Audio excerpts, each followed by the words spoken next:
It was years later, after I left the monastery, that I saw that I had to really, instead of seeing my spirituality as like hiding in some interior place within myself, I had to find in my spirituality the strength to give me the courage to face my life as it was. I had to turn it around. So instead of using my spirituality as a medium of dissociating, I had to use it as a medium to heal from dissociating, to be authentically present to myself and the people in my life. And so it's in that big circle that I went through when I sat with people in psychotherapy. I saw how often there's variations of that pattern for people. This podcast explores the mystery of relatedness as an organizing principle of the universe and of our lives. We're trying to catch a glimpse of connections beyond color, continent, country, or kinship. And we're going to do this through science, mysticism, spirituality, and the creative arts. I'm Donny Bryant. I'm Barbara Holmes, and this is the Cosmic We.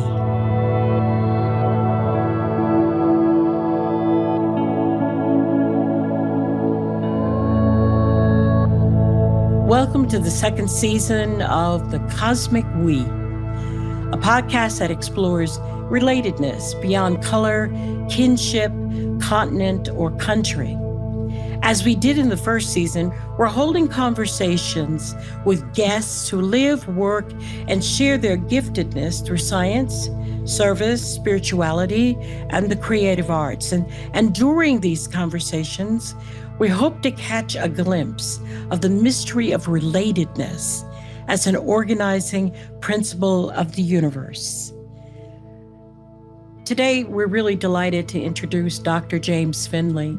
He is a colleague of mine and a core teacher at the Center for Action and Contemplation. Dr. Finley lived as a monk at the Trappist monastery of the Abbey of Gethsemane in Kentucky, where Thomas Merton was his spiritual director. He later earned degrees from the University of Akron, St. John's College, and Fuller Theological Seminary. James Finley is known for the books that he has written, the retreats, workshops he's held. He is also a retired clinical psychologist. Welcome, Jim. Oh, thank you. So glad we can be together like this. Thank you. Yeah, your story is fascinating. And from what I can tell, you left for the monastery at the age of 18. And you tell a story of your youth, a violent father, your trauma, as a result of his toxic masculinity. Do you want to say anything about that and the ways in which you see toxic masculinity appearing in our society today? Yes, because I think it's in the context of his toxic masculinity that my spiritual awakening happened when I was still very young, actually. Yeah, my father, his father was abusive, and they were from Appalachia, like Protestant Catholic. They came over from Ireland and had farms there in Appalachia. And then they moved, a lot of those people came up into Akron, Ohio, where I lived during the war, with the rubber factories there. And he met my mother. She was 18 years old. They got married. They eloped and had 6 children. And by the time I was very little, maybe 3 years old too, he started drinking. And it was a bad mix for him. Just really severe alcoholic. And what happened in his alcoholism would be these raging episodes, being physically violent towards me, my mother, my brothers. He was sexually abusive to my sister. And I think part of it for me, as I understood it, when they first got married, he went into art school. He had these beautiful pastels, like an artist. And I think there was a creative side to him that he kind of saw in me and made him angry somehow. I sensed that because he just focused on me in a very intense and violent way. And because it happened repeatedly and there was no rescuer, it had a very deep effect on me in terms of just trying to get through another day. And, it was just a terrible time, really. For those people who are listening today who are going through that trauma right now of violence or abuse, who are waiting for something, God, someone to intervene, I mean, what would you say to them when they say, "Where is God?" Here's what I think is the mystery of it, really, how I put it to people. And I think any trauma survivor knows this is true. I'm here in Los Angeles area, so I'll say Los Angeles, but it's all over the world. See? Tonight in Los Angeles, there are little girls who are going to be incested tonight again. And no one's going to stop it. There are little boys who are going to be beaten again at the edge of their life. No one's going to stop it. Because it went on and on and on, and God didn't. If whatever it means that God helps us, it doesn't mean that God stops the cruel, it's a mystery of the cross, really. God depends on us, with God's help, to set the boundary to make it safe. So the first thing is that God, that's why I say God is a presence that protects us from nothing, even as God unexplainably sustains us in all things. But what God does is incarnates that love in getting a realistic position, like, what can I do about this? What can I do? Where can I go for help? See?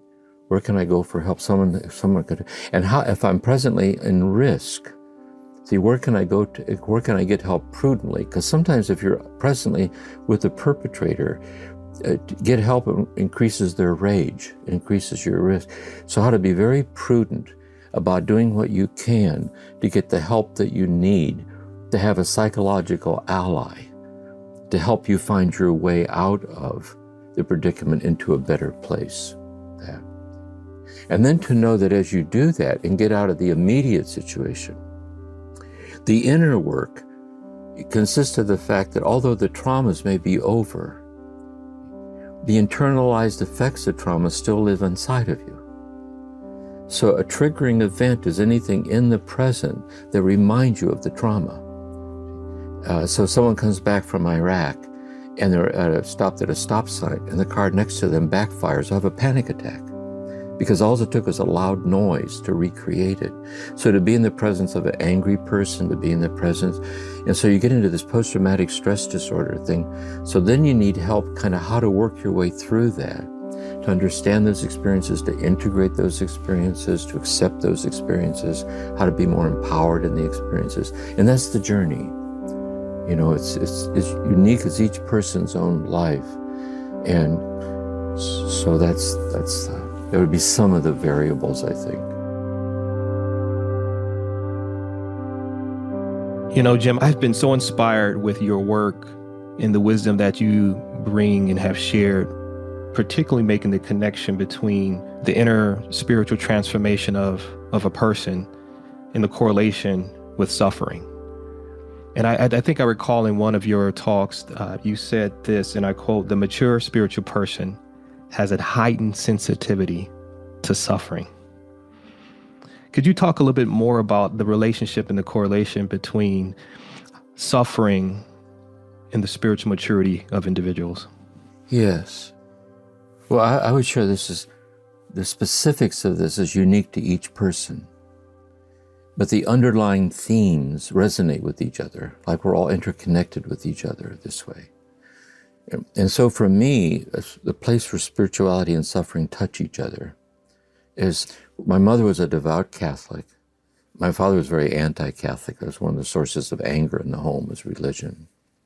And when she would take us to Mass on Sunday, she would tell us to pray to God to give us the strength to get through the things that happen when Daddy drinks.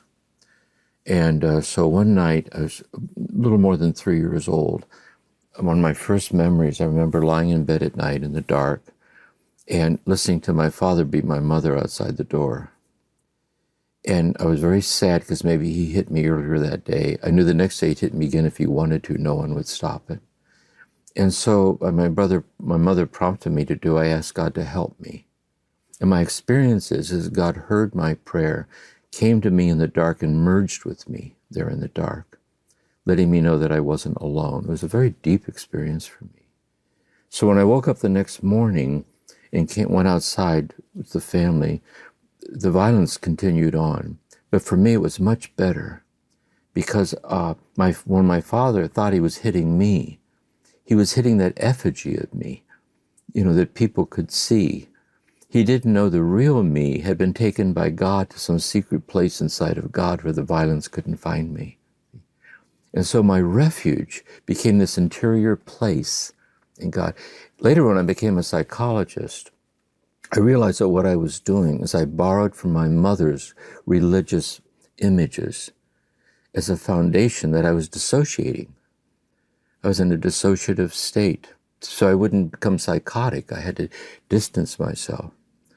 And so my spiritual awakening merged with that interior secret place.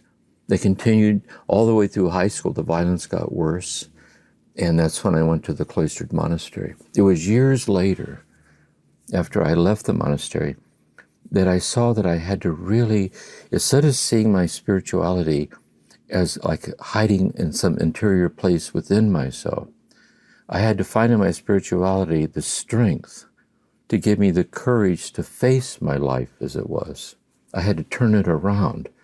So instead of using my spirituality as a medium of dissociating, I had to use it as a medium to heal from dissociating, to be authentically present to myself and the people in my life.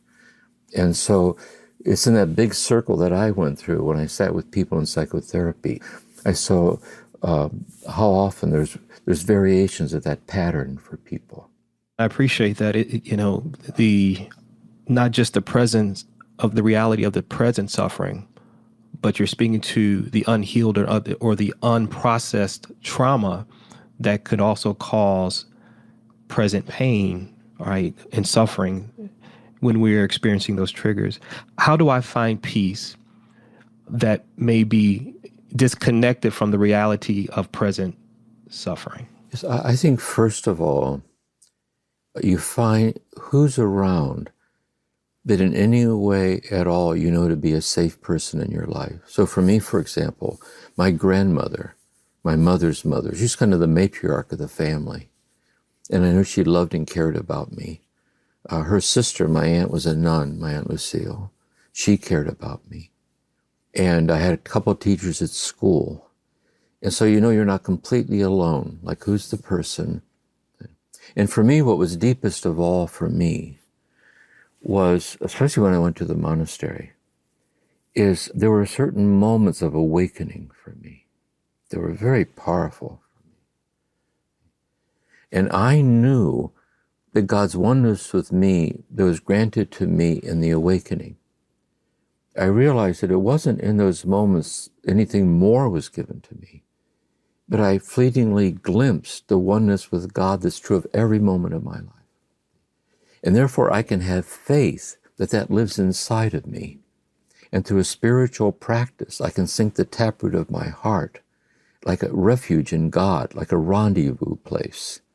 And with God's help, little by little, because I think really the intensity and density of the trauma closes off access to that point of God's oneness with us, because it's very subtle, but it's infinitely more real than the trauma.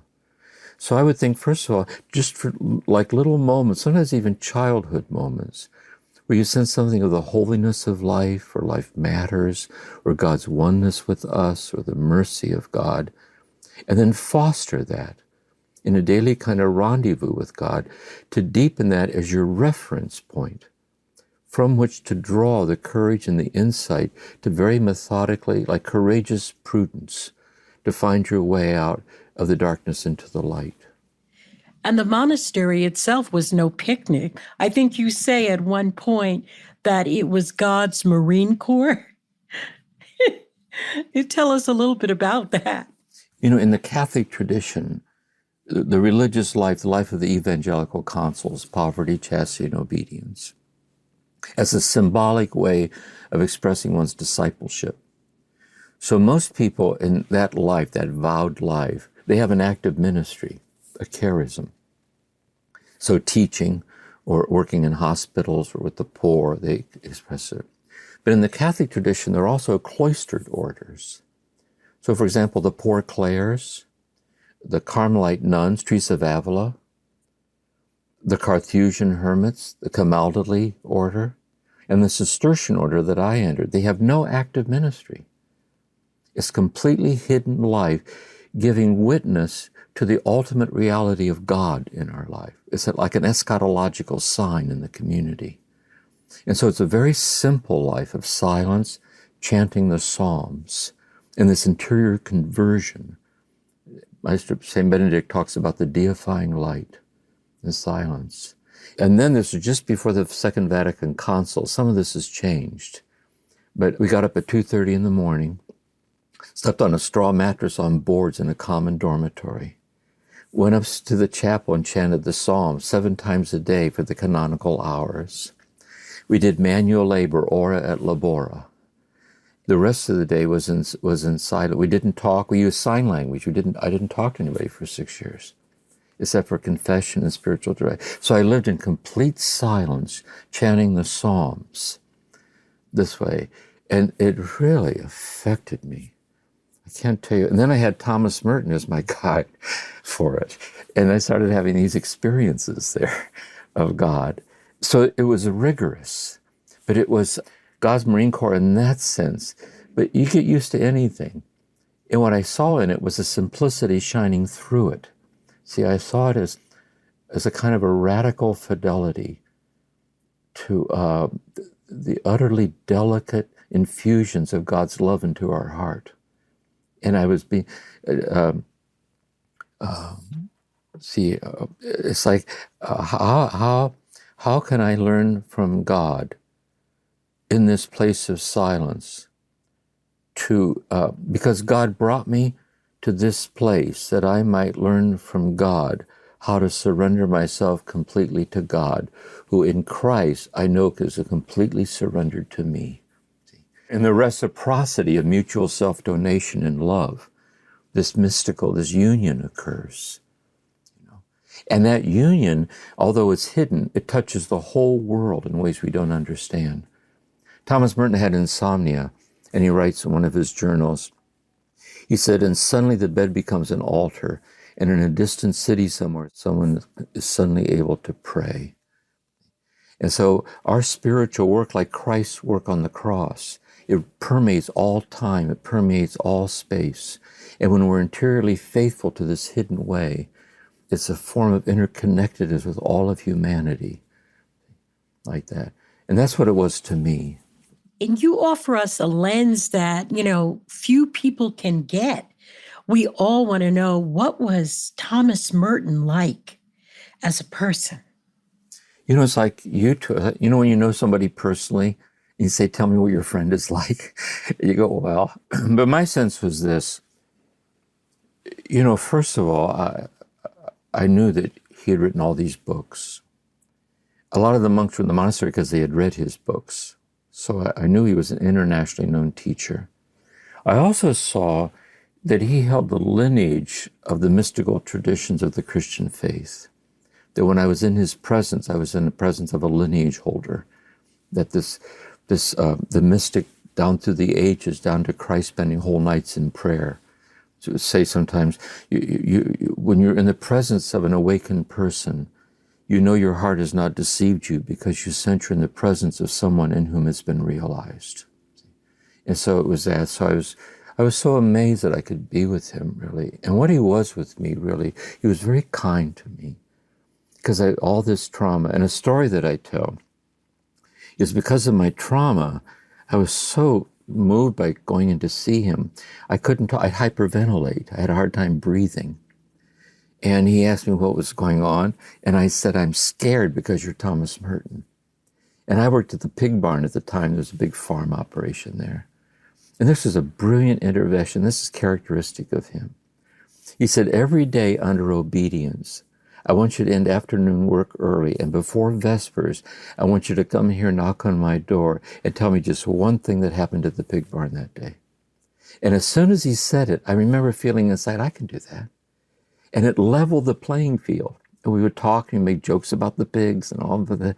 And that created the venue for me to open up my heart about these longings for God that came to the monastery. And he told me, he said, once in a while you'll find somebody with whom you can talk about this, but they're hard to find. And he taught me to be radical in it. See, he said, this is a place, a providential place, where you can give yourself completely to God, really. And I took it to heart and lived it. So it was this lovely combination between this kind of wisdom of compassionate empathy that cleared the way for this depth dimension of the love that shines out through it. And I think later on, after I had left, it really gave me a sense of psychotherapy too, that you meet people where they are, so that you know they're not alone. And you sit with them in such a way that it helps them get in touch with the depth dimension of their own heart in God, so they can start drawing from it for their healing work. So those are some of the things that affected me, I think. I should add also, when I left and got married, my first marriage ended in divorce, and it has its own tragic story behind it. And then as I left, I met Maureen, and she had this deep spirituality through her Irish Catholicism and through AA. AA kind of saved her life, really. And we became therapists together and spiritual directors. We lived here in this house for almost 28 years together. And I say that we're deeply contemplative Irish Catholics with Buddhist tendencies. And we found in each other a kind of bliss, really, but it was the bliss of vulnerable simplicity. You know, like the holiness of circling around each other, like what's mystical marriage? How does marriage have built right into it? Or how does parenting? Merton once said in the monastery, he said, we should all get down on our knees right now and thank God we can't live the way we want to. God doesn't let us get away with it. He said, you can't love and live on your own terms. And so I think we have to grow where we're planted. See, how can I, all things considered, what's the most loving thing I can do right now for my body, my mind, this person, these children, all things considered? How could I walk that walk of love? And the depth dimension of that love is the contemplative way.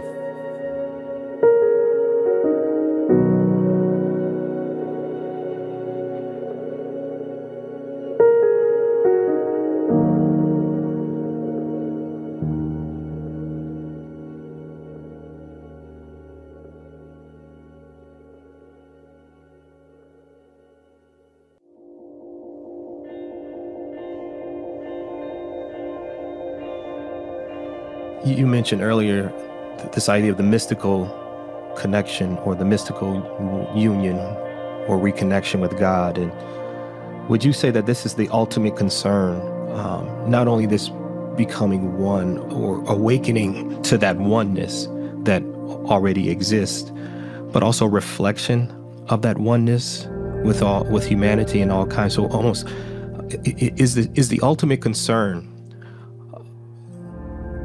becoming one or recognizing this oneness and also recognizing that oneness with each other? Yes, this is one way that helps me to understand this. I put it this way. Let's say that in our life on this earth, our experience and understanding of God is mediated to us through our faith. So we hear God loves us, and through the power of the Spirit who dwells in our hearts, we know that God does love us. And so God touches our hearts and energizes our insights with the truths of God in our heart. We open the scriptures, and there's that. We also know God is mediated to us through our emotions, through consolations. You know, my heart strangely warmed, as Wesley said. And so there are these mediations of God's oneness with us on this earth, efficacious unto holiness. And that's how we walk our walk of discipleship with and for each other. The idea, though, here is that when we die, when we pass through the veil of death, we'll cross into unmediated, infinite union with the infinite love of God. We'll know God with God's own knowledge of God, and we'll love God with God's own love of God.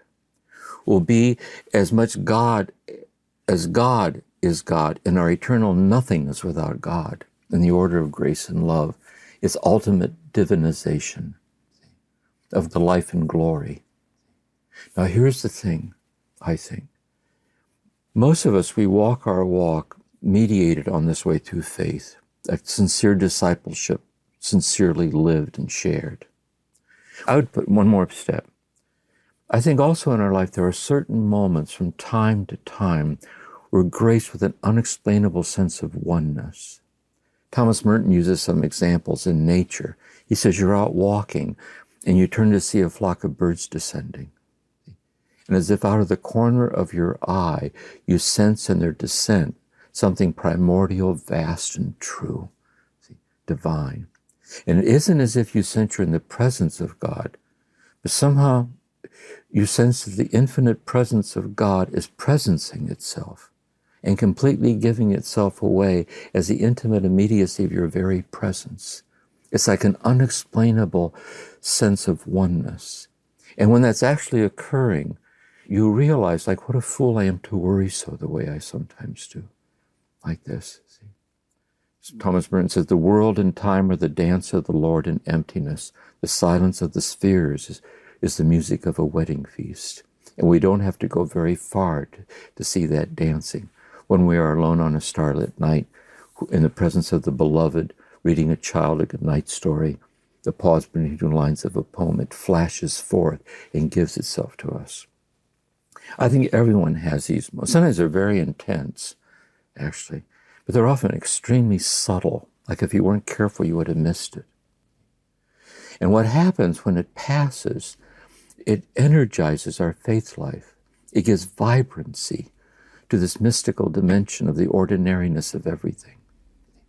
But what happens for some people is God places in their heart a longing not to wait until they're dead to live God's life, like a foreshadowing of the celestial life, where this requires that they die to everything less than infinite union with God as the sole basis for their security and identity. So what it is in such people, it's a longing they don't understand, for a oneness they don't understand, but they know it's real because they tasted it. See, I will not break faith with my awakened heart. In my most childlike hour, there was a granting. And where can I find someone well seasoned in such things to guide me? Because then when such a person discovers the mystics, the poetic elegance of their voice goes right to your heart. You can tell they're talking about what you've tasted. And they offer guidance like contemplative spiritual direction. So I think we're to walk our walk as it's given to us to do so, efficacious unto holiness. And when we cross over into God, that's our life of glory. I go to prepare a place for you, so where I am, you might also be, is our destiny. And we know that we go there, and the one that we're journeying towards is already inside of us. The kingdom of heaven is within you, and we walk it.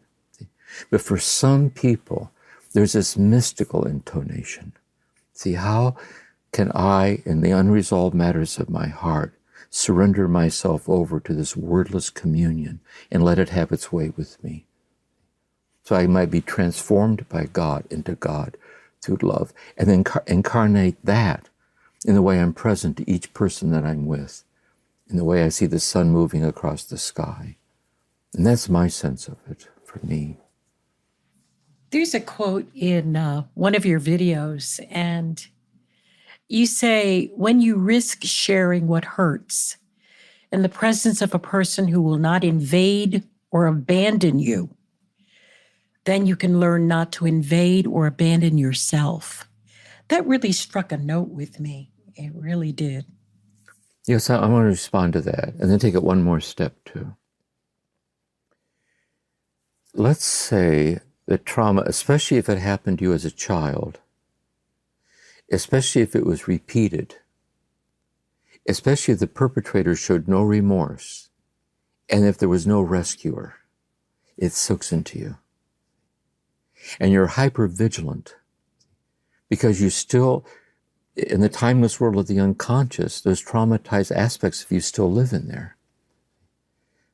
And so what therapy is, you can't go back and undo what was done, but you can be reparented in love by sitting with the person who treats you with the respect that you deserve to be treated from the day you were born.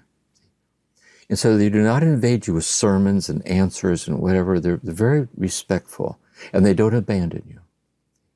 As you learn to be in their presence, you learn that they're that you learn that its arc's over and you learn to treat yourself that way. You can learn not to invade or abandon yourself. And you can grieve your walk and walk your walk and understand it and taste it and walk through it and own it and sift it out. And that's the journey, I think, really. There's one more piece to it, I think. What Jesus called, a person found a treasure of great price in a field. The pearl of great price, he says. And what happens in therapy, I've seen this happen so often, you're going along in this process and you unexpectedly come upon within yourself the pearl of great price, the invincible preciousness of yourself shining out through your tears. See? It's an extraordinary experience. And sometimes I would say to people, sometimes it's so subtle they're not used to it. Sometimes you can tell when you're in their presence when that's happening. And sometimes I would say something like this to the person. The way you are with me right now, this is what your father didn't see, or he wouldn't have done to you what he did to you. This is what your husband or son doesn't see, or they wouldn't do what they did to you. And I know sometimes we can get so internalized with all the pain, we get buried under the rubble of our own trauma and we lose our way. But look at you now, shining bright like this. Pretty amazing, really. And I got good news and bad news. The good news, this is real. This is real. Bad news, it's not bad news, but it's kind of sobering. By the time you get halfway home, it'll all cave in again. Because the internalized patterns of trauma are strong. But you can take this moment like a bookmark in your heart, and by coming here little by little by little, it can become more and more habitual. So instead of it just happening with us, it can happen at home. And I give them exercises at home to do. And the more stabilized you get in the pearl of great price, which is God infinitely in love with you, through and through and through and through, in all your wayward ways. The more you're established in that, the more you'll find the courage to face what you need to face, to walk through what you need to walk through, at your own pace, so you don't get re-traumatized. Because if you go too fast, you'll get flooded again. But if you don't get near enough to touch it with love, you'll never heal it. And so this is the subtlety of the path, like being courageously patient with ourselves, backing off, approaching it again. And it's experiential self-knowledge to a transforming process. And you come out the other side different. Like a deeply wounded, unexplainably precious loved person in the world. And then your woundedness is your empathy with the suffering of all of humanity. That your suffering doesn't belong to you. We're all woven together and we're interconnected with each other. So what can I do to become someone in whose presence others are better able to get in touch with the pearl within themselves, by the way I listen to them, where I'm real with them, we're honest with them, and loving towards them. And that's how we pass on the contagious energy of transformation in the world, I think.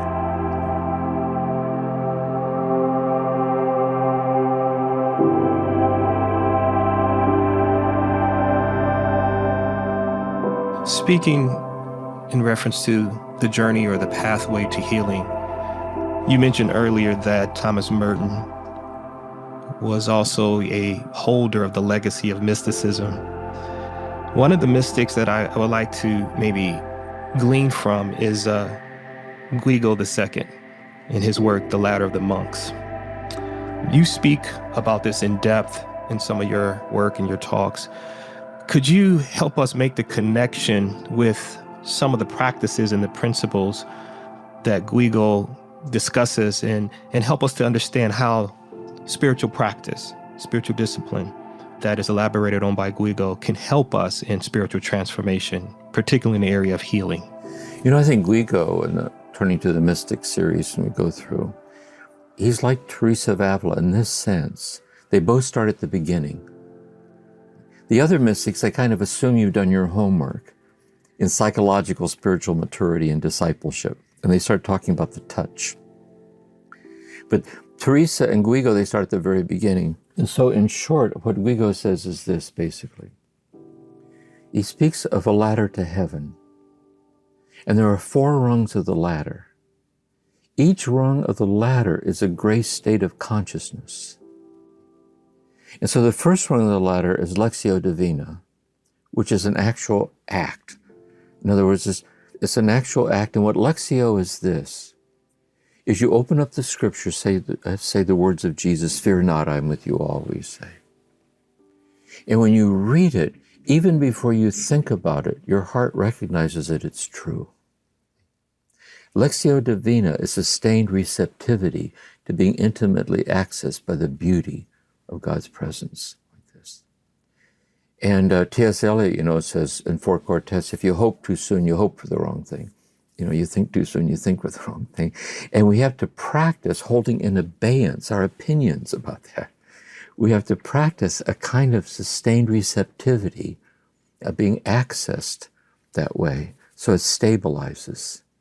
He said that the next step, you trust your heart with this, is meditatio. In this context means discursive meditation.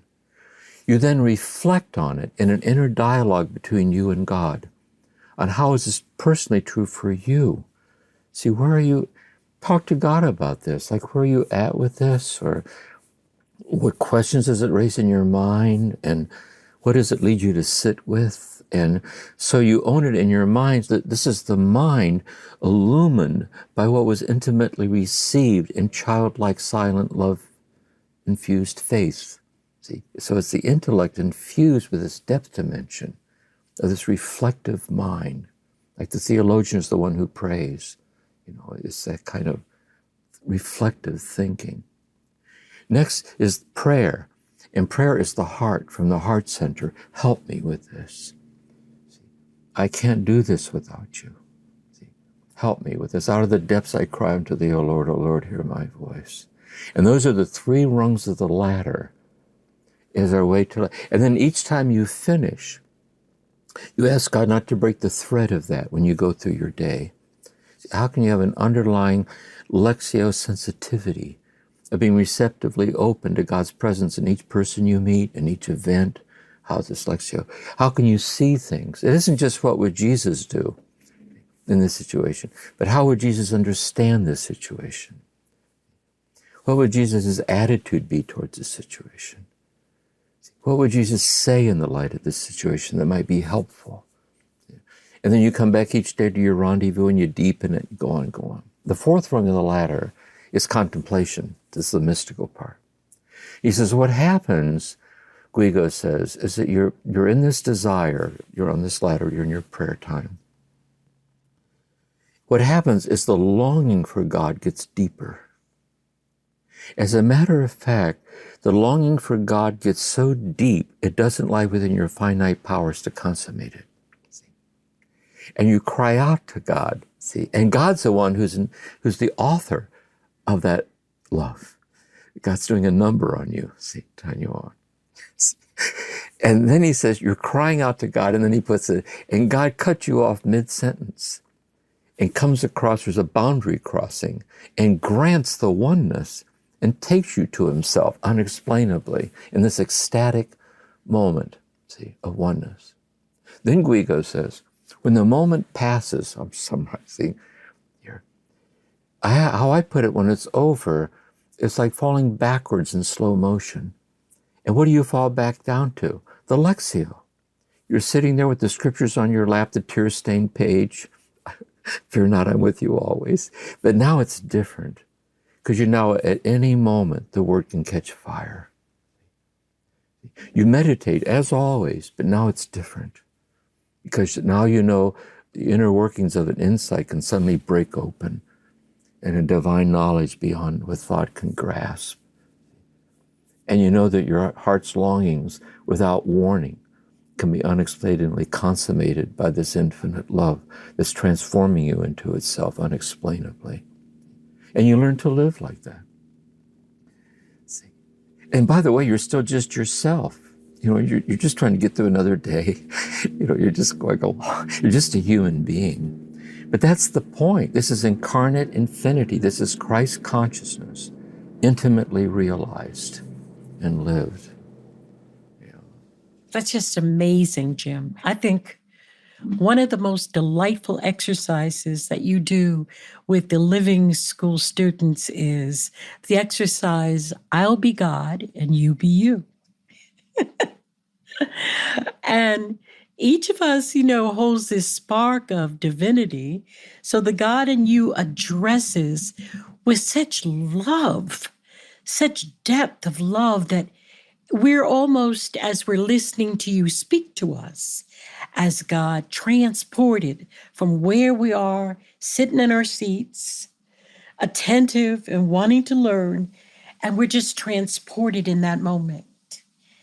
I don't know if that moves you at this moment, but... Yes, let me share some. This is big, really, I think. When I left the monastery, Dan Walsh taught medieval philosophy there, Augustine and Aquinas and Bonaventure and metaphysics, had a deep effect on me. And when I wrote Merton's Palace of Nowhere, and people were asking me to give retreats, Dan Walsh was still living at the monastery. He was living at the hermit, as a hermit at the time, I think. I said, how can I communicate this to people out here? That we subsist in God like light subsist in flame, this true self. And he wrote back, he said, you cannot communicate it. But it will communicate itself through you if you're convinced in what you say, and if you are what you say. And it'll communicate itself because there'll be a response in the listener. See? The depth from which the words are coming, not from the speaker, but through the speaker, access that same depth within the listener. And then something very deep inside of them knows it's being addressed. Something that matters very much. And a union takes place in the room. Merton called this spiritual communication takes place in the room. And don't you think this is true in your own lives as teaching or preaching? You can tell when you're in the flow of grace. You can tell you can't make it happen. It's just, it's God's voice speaking through us and are surrendered to God as a living word touching the hearts of people like that. And so, it's always meant so much to me when I teach. I don't know how to explain it really. I just try to, because I think I'm trying to respond to the sincerity of the desire of the one who's seeking. And I think that's what elicits this from me. And by the way, that thing that I did with thing I shared here too, I'll say, I'll be God talking. Okay? And let's say you're on the spiritual path, you're walking your walk, and so this is God talking. I think it's so wonderful how you and I are becoming so one with each other. I hope this is as good for you as it is for me, because I'm really into you. We're an item. I'm quite smitten by you, really. See, because when I created you in the image and likeness of me. You remind me of me. What's not to like? Really, this is really something. And what's good about it is I've always been one with you, but you've not nearly been so one with me. But I want to make you an offer. You don't need to accept the offer. Seriously, it'll no way, I understand. How would you like to not wait until you're dead? To realize that when you're dead, it won't be like this for you anymore. See, because now on this earth, we're one with each other on your terms. I know it's on my terms. You believe in me. I appreciate that. You want to do my will. But it's on my terms, on your terms. This is me and your beliefs. This is me and your convictions. This is me and your aspirations. I get it. I created it. I understand it. But when you're dead, it won't be like this anymore. From all eternity, we'll be one with each other on my terms, not your terms. And trust me, you don't have a clue. It hasn't entered the mind of man what God has prepared for those who love. I can hardly wait to see the look of surprise on your face. Here's the offer. How would you like to not wait until you're dead to start now? 3 things before you answer. 1, in order for this to occur, you're going to have to let go of or die to the last trace of anything less than your infinite union with me as the sole basis for your security and identity. John of the Cross says a bird held by a single thread is held just as much by a great rope if it won't break the thread. The next thing, you're not able to do this. The survival instinct is too strong. You can't do this. And the third thing is I'll help you. I'll see to it that your life will become unmanageable. You can count on me to see to it. See that it's a free fall into the abyss of my love. So what do you think? You want to try it? See? And then you realize, you go, oh, I don't know. Let me think this over. I'll get back to you. But then in a certain way, you realize it's already too late. It's already begun. By the very fact you're even moved by this kind of language, you can tell we're putting words to something. It causes a kind of a resonance like this. So what is the path to be ever more stabilized in this so that we might share it with others day by day?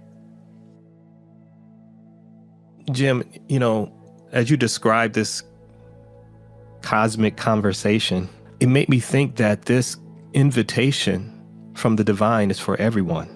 That invitation is for all of us. And maybe the understanding for some of us, the understanding of what spiritual awakening is becoming aware of this invitation to become one. And I think that's such a beautiful way of presenting this, because I think it seems to be the human journey is, in the Hebrew tradition, there's a term teshuvah. There seems to be a reconciliation, a returning back to the original state of creation. And it seems that the spiritual awakening, the journey of healing, if you will, which to me is a reconciliation journey, it's really becoming aware of that invitation that you just described, that conversation, that cosmic conversation that is already being reverberated. It's already happening, right now. That's exactly it. That it's never anything other than the immediacy of this very present moment itself. And it's never other insofar as you're moved by such words. It bears witness to your heart. It's your own awakening heart. So we're learning to cultivate it and foster it and be open to it. Exactly, that's exactly right. We're helping people to. Another way I put it sometimes, if you look back at your own life, all the years, how has it come to pass that you have become the man or woman who's capable of hearing such things, capable of recognizing them and being moved by them? How has it come to pass? See, is it not true that you're on a journey not of your own making, and that God has begun this work and you will bring it to completion? We're always trying to get, restabilized in this ever-present calling and lean into it. Exactly. What a wonderful way to end this conversation. What a blessing you are to so many. You are teaching teachers to teach, a contemplative pedagogy, a deepening of spirituality. Thank you, Jim. Thanks for listening. We'd like to leave you with a reflection from our time with Jim Finley. Pastor Donny, I'm still sitting with the wisdom and the deeply resonant teachings that Jim offered during this conversation. I think the quote that struck me the most was, all things considered, what is the most loving thing I can do right now? I wonder if I had asked myself that question when I was in the midst of conflict and all kinds of circumstances of life, if I would have made better choices. When I consider that question, what is the most loving thing we can do right now? I think Jim really invites us to answer that with an invitation to experience inner peace. Yeah, we don't know how to do it. Most of us are still struggling with how do I pray? Nonetheless, walk with love in the midst of a world that is rife with conflict. Yeah. So what gives me hope is when Jim says, you're on a journey not of your own making. So that means that God is beckoning, God is inviting, God is walking with, so that I don't need to know how to do it.